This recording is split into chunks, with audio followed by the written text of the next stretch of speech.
Thank you for joining us at the Roundtable.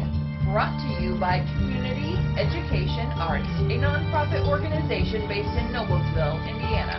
I'm Alice Cavanis-Gober, President of CE Arts. And I'm Sarah E. Morin, Secretary of CE Arts.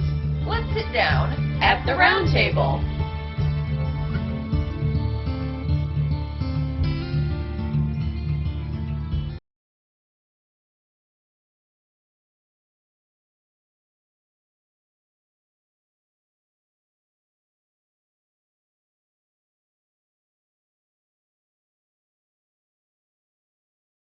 Next up, I know this one is a little controversial for many, many reasons, but Gone with the Wind by Margaret Mitchell, published in 1936. Tell us what you think. I want to hear your thoughts first because I'm going to be the opposite. I know. When we first talked about this, I knew you were very resistant to putting it on the list. I have this on the list, and again, originally thinking great romances. I mean, hello, Gone with the Wind. It's got so many romances going on in that story, you couldn't even list them all. But certainly Scarlett and Rhett, Melanie and Ashley, Scarlett and Ashley, you know, I mean, there's a lot going on. But getting away from that theme for the moment, because I'm not really sure that the great romances theme is as near and dear to my heart as it was when we first started this list many months ago. I think a lot of people today, and I would say in recent decades at the very least, this book and the film, the famous film that was made in 1933, I think, might be 39. My memory doesn't serve. Gets bad press. It's all, a lot of people say it's promoting slavery. It's positive KKK. It's, you know, it's the old South is you know, held up as this, you know what I'm trying to say. I'm not, my words aren't right, but it's viewed as racist. It's viewed as all the things we don't want, right, in America. And I've always defended the book and the movie because, well, the book first, because if you actually read the book, that's not what's happening at all. You know, Margaret Mitchell didn't write a book defending the Old South. She wrote a fictional story of the Civil War era and Reconstruction that laid out from some Southern points of view what that traumatic period was like. And when I say traumatic, I don't mean just for the white plantation owners, for everyone, you know. And she did it in a way that it's like if you said that To Kill a Mockingbird wasn't racist. I mean, it is. There's a lot of racism in To Kill a Mockingbird. But people love To Kill a Mockingbird. They hate Gone with the Wind, and that just fascinates me because I'm like, have you read it? You know, and a lot of the passages that I chose are passages that I think a lot of people don't even know she wrote those words, that she described certain, what are now famous scenes that are in the movie. What she writes about those in the book give you a whole different perspective of what that scene in the movie or you've heard about. A lot of people I know haven't even seen the movie, but anyway, you know, it gives you, there's so much there that I think we haven't looked at academically and culturally in a long time with this book. Other books, you know, other writers, other books that are that deal with racism or deal with socioeconomic disparities and that are not just African American versus white American, because in the South, white Americans, there's a whole, I mean, they're not all rich, you know, in the Civil War era. All the whites weren't rich, you know. So I mean, they weren't all slave owners and all that stuff. So I mean, there's a lot in this book, in this fictional story set in a historical time period, which the list of those kind of books, you know, that people just love and appreciate so much. It's like, well, I mean, Jane Austen books are written in they're historically set, but they're fiction, you know. So to me, this is not, she didn't write a documentary is what I'm trying to say. The movie's not a documentary, you know.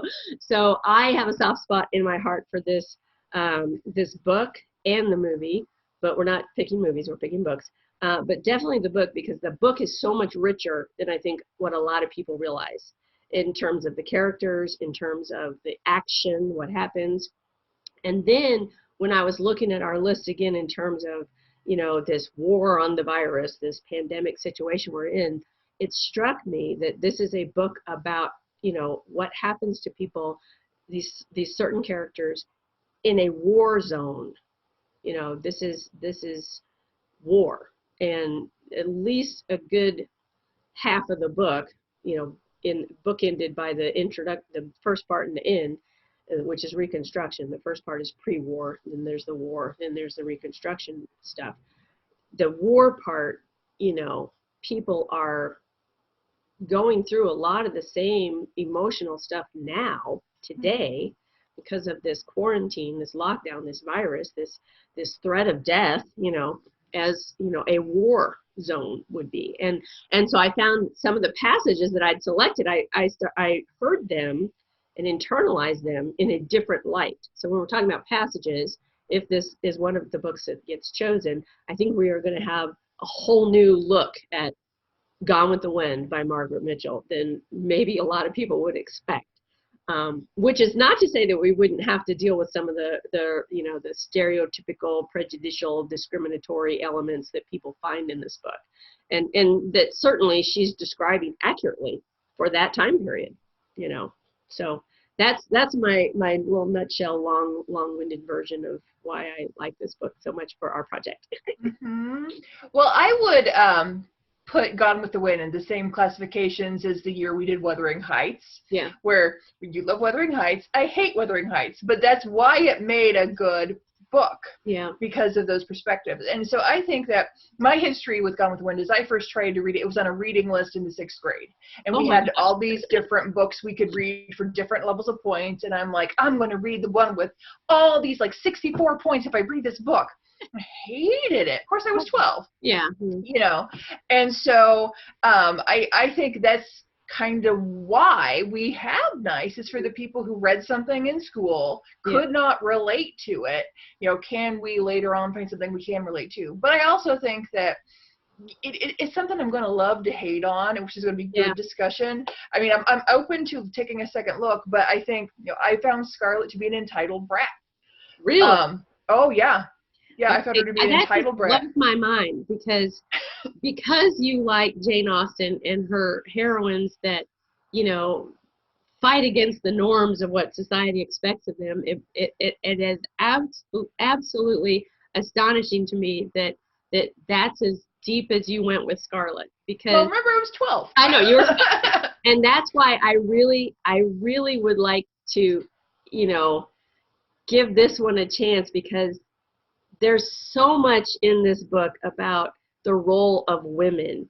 And you could say in Southern society, pre-war, during the war, post-war. And I lived in the South, as you know, up until the mid-1970s. And I can tell you, those cultural norms for what is appropriate for women haven't changed all that much.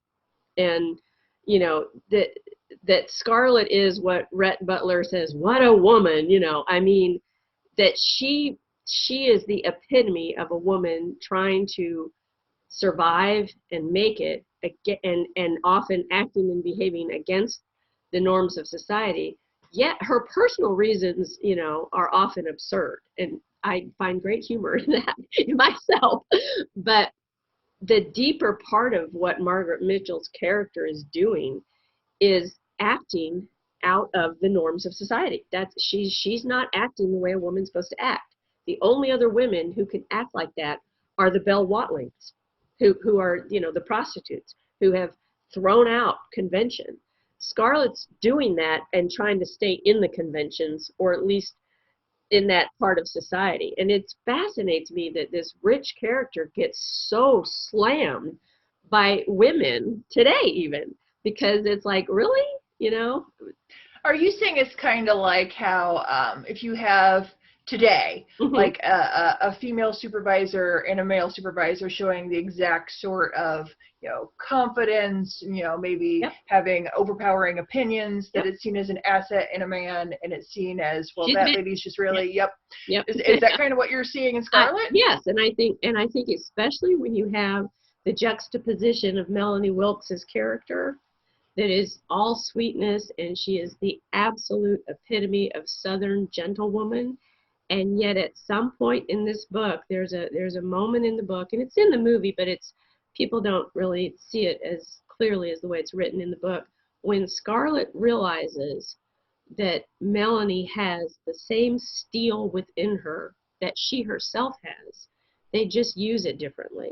And that moment alone is so powerful for me when I read this book, because even though it doesn't make Scarlett treat Melanie better for the rest of the book, you know, really, I mean, but she has that moment where she recognizes that her way isn't the only way to be strong.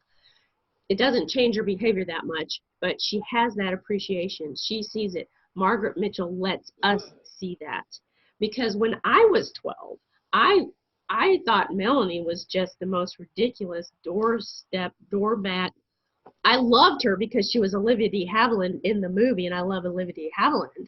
But in the book, she drove me crazy. I was just like, oh my God, she's so insipid, you know. And even at 12, I read that scene, and I didn't quite get what Scarlett got in that moment, that Melanie was also strong. It took me a long time to see Melanie in a positive way as a feminine icon almost, you know, which Well, this I could think be most people would say Melanie Wilkes, feminine icon, you know, but she has her moments. So, you know, yeah. so I think there's a lot, you know, and I don't shy away from people attacking this book.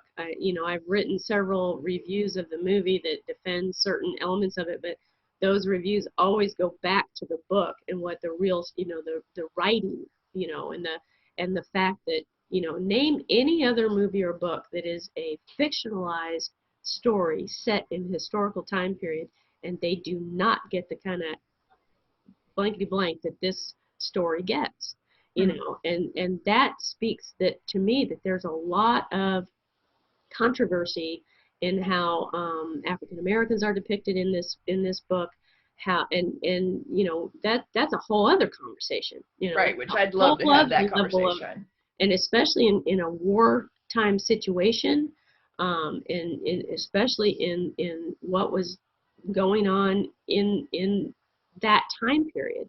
You can't, I feel like it's very unfair to judge language used and situations used in today's viewpoints. You, it's hard to judge the past by today's perspective. This book, that's why this book is so controversial, because it's set in a certain time period, and yet everybody looks at it through their lenses today. Instead of looking at it as, here was a woman who wrote one book in her life, and she wrote a book about what she perceived as the historical realities of the place she came from, you know, the part of the country she came from. And, you know, historically, she wrote very accurately, you know, but that's not what people see or hear or feel. They just get upset. And so it's that academic kind of cultural context that fascinates me in terms of this book. And I think there's just so much to, no matter what passage we chose, there would be so much that could be done with it. Yeah, I mean, there's so much more we can talk about even right now, but I think this has to be toward the top of our list because it is going to be such a meaty conversation. Yeah, I agree. And I think especially given with, you know, some of the things that I've gone back and looked at and thought, wow, that really relates to right now today. I think this is way up there.